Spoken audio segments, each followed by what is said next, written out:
So, we're immortal souls, trapped and endlessly reincarnated by a forgotten empire? The concept is mind-blowing. Yeah, knowing that Earth is actually some kind of cosmic prison, I can't stop thinking about it. Errol's revelations changed everything. Then it's clear. We've moved past disbelief. The real question is, what do we do next? We listened to Chapter 2 of the alien interview transcripts. Okay, let's do it.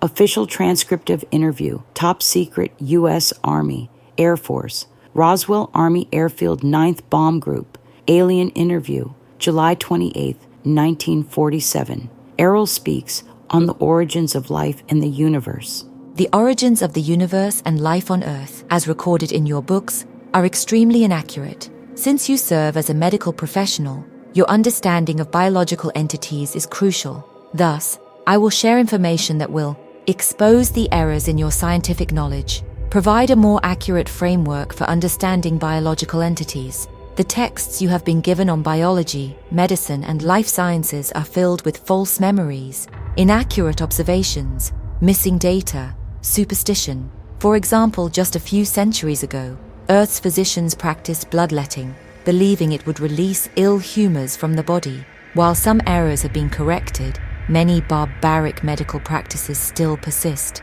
all because of fundamental misunderstandings about life. The greatest error made by Earth's scientists is their ignorance of the IS-BE, the true source of intelligence and energy that animates all life forms. Life does not evolve accidentally. It is designed, engineered, and modified using highly advanced technology. Simple examples of controlled evolution can be seen in selective breeding of farm animals, genetic modification of plants and crops, the domestication and variation of dog breeds. If such complex modifications require human intervention, how could an entire species emerge and evolve without intelligent design? The idea that human beings evolved naturally from primitive ape-like creatures is incorrect. There will never be physical evidence to prove that modern humanoid bodies evolved spontaneously on Earth, because they did not. The belief that humans arose from the primordial ooze of Earth's past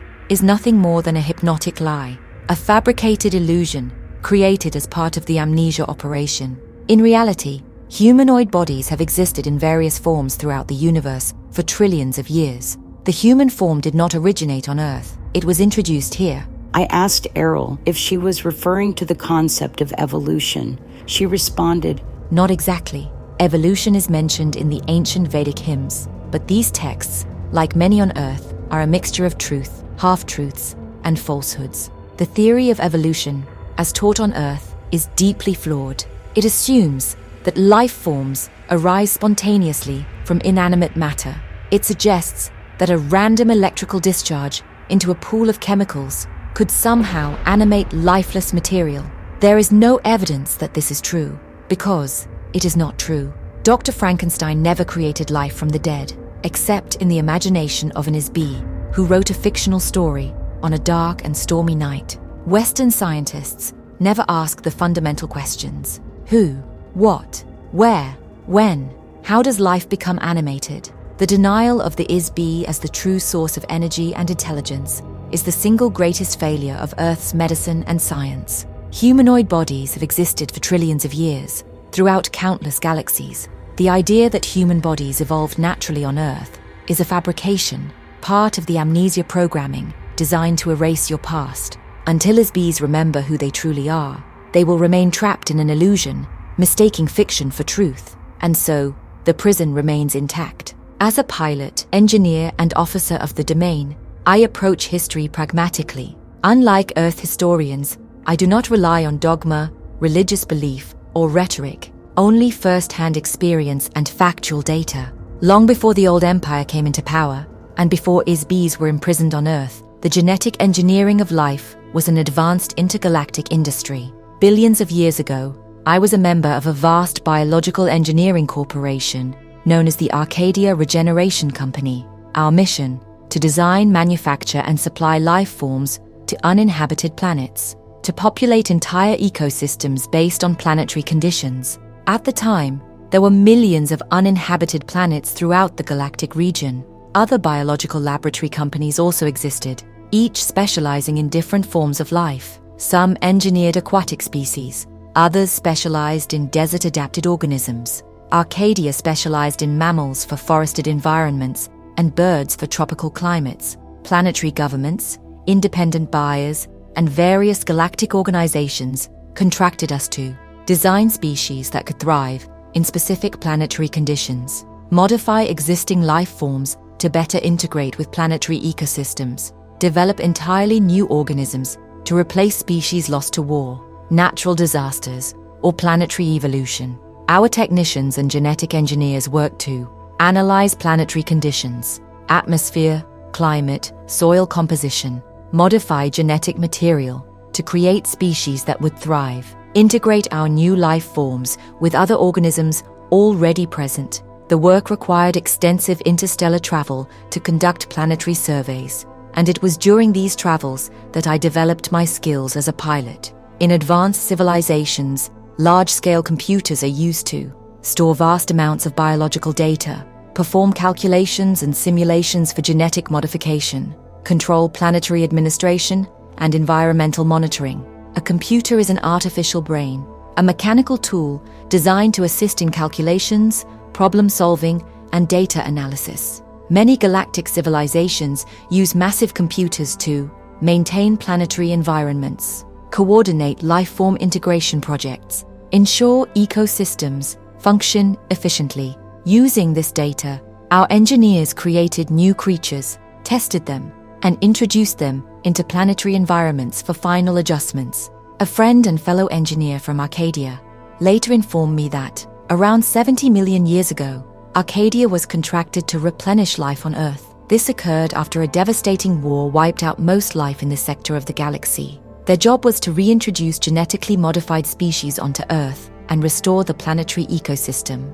Rebuilding Earth's biosphere was a massive project requiring specialized genetic engineers from numerous biotechnology firms, collaboration across the galactic scientific community, modification of planetary conditions to sustain billions of diverse species. What Earth scientists today mistakenly attribute to evolution is, in reality, the deliberate reintroduction of life forms that were engineered elsewhere. Modern biologists struggle to explain the sheer diversity of life on Earth because they lack knowledge of its true origins. How could millions of unrelated species exist on a single planet if they all evolved randomly from a common ancestor? Why are some species nearly identical to organisms found on planets in other parts of the galaxy? The answer is simple. Life on Earth, like life on countless planets, was created by biological laboratories and introduced systematically. Every species was designed with a specific function in its ecosystem.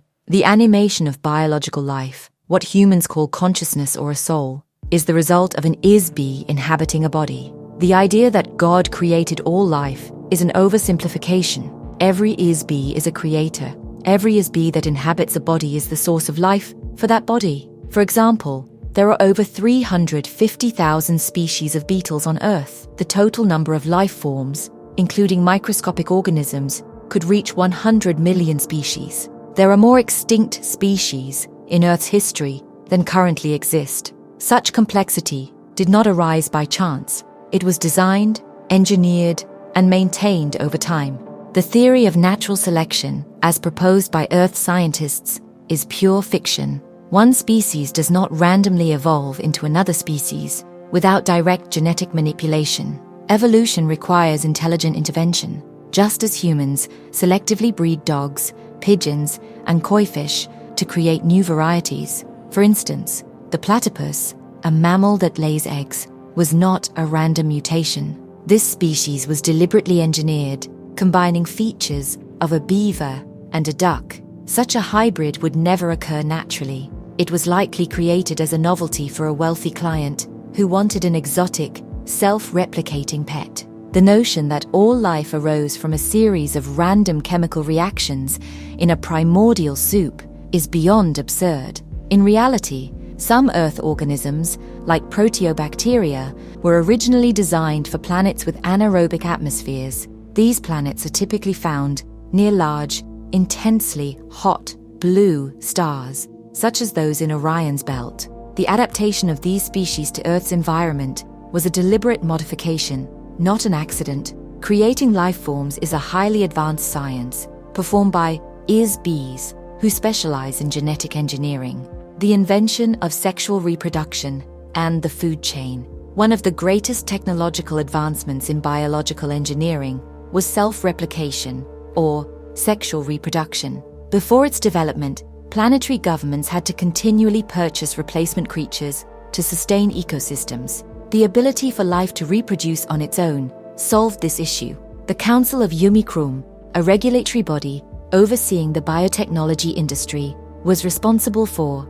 the introduction of self-replicating species, the development of the food chain, in which creatures consume other creatures to obtain energy. Before this system was implemented, life forms did not eat each other. Animals derived energy from sunlight, minerals, and plant matter. The food chain was a marketing strategy, a way for biotechnology companies to increase demand for carnivorous species. One major player in this scheme was a company known as Bugs and Blossoms. This firm created both insects and flowering plants, ensuring that pollination required their species to coexist. They also designed parasites and bacteria, further manipulating the ecosystem. To expand their market, they lobbied for the widespread introduction of predatory animals. Eventually, the food chain became the dominant survival model, and self-replication became a required trait for all species. Unfortunately, as a result, the original technology for designing new life forms was lost. Once a species became extinct, it could no longer be replaced. A critical component of biological reproduction is the use of aesthetic electronic waves to attract IS-BEs to flesh bodies. Pain and pleasure signals are combined to make an IS-BE want to stay inside a body. This technology became the most effective trapping mechanism ever created. It is for this reason that the ruling class of the domain does not inhabit flesh bodies. Domain officers use synthetic doll bodies to avoid the trap of biological sensations. The old empire perfected this system, using sexual attraction and physical dependency to keep IS-BEs enslaved within flesh bodies, trapped in endless cycles of birth, amnesia, and death. Both the domain and the old empire have relied on this mechanism of control to recruit and maintain a workforce of IS-BEs, forcing them to inhabit flesh bodies and perform manual, undesirable labor on planetary installations. Throughout the old empire and the domain, there exists a highly regimented class system, structured as follows. Free IS-BEs. These entities are not bound to any body and can travel freely throughout the universe. However, they are subject to restrictions. They must not interfere with the social, economic, or political structures beneath them.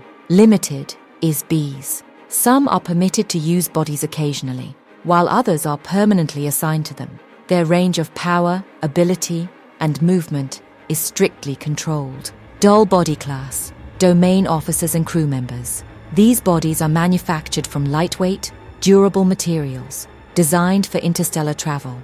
They do not require food, sleep, or atmospheric conditions, eliminating the limitations of flesh bodies. Specialized versions include bodies with interchangeable tools for maintenance, mining, chemical management, navigation.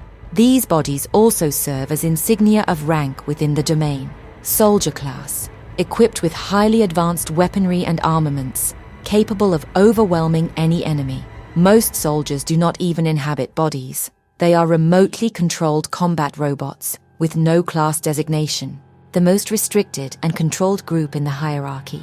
Flesh bodies cannot travel through space, as they are too fragile to survive gravitational shifts, radiation, and atmospheric conditions, susceptible to temperature extremes that can change by hundreds of degrees in seconds, dependent on food, water, oxygen, and waste elimination, rendering them useless for military purposes. A single blast from an energy weapon can instantly vaporize a flesh body into a toxic gas cloud.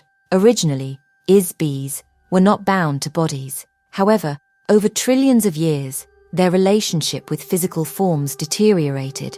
At first, IS-BEs voluntarily created and inhabited various body types for entertainment and experimentation. Over time, certain tricks and traps were introduced to make them permanently stuck inside bodies. One of the most effective tricks involved creating fragile bodies that could be easily injured. When an IS-BE accidentally harmed a body, they felt remorse. To prevent further harm, they withdrew their power, limiting their own energy and abilities. This weakening cycle continued, making it easier to control and trap them inside bodies. Over trillions of years, this led to the gradual loss of IS-BEs' natural power, the rise of a vast class system where bodies became symbols of rank and status, the transformation of once powerful IS-BEs into imprisoned laborers, soldiers, and slaves. Today, the majority of IS-BEs in the universe are trapped in some form of flesh body, enslaved within planetary systems.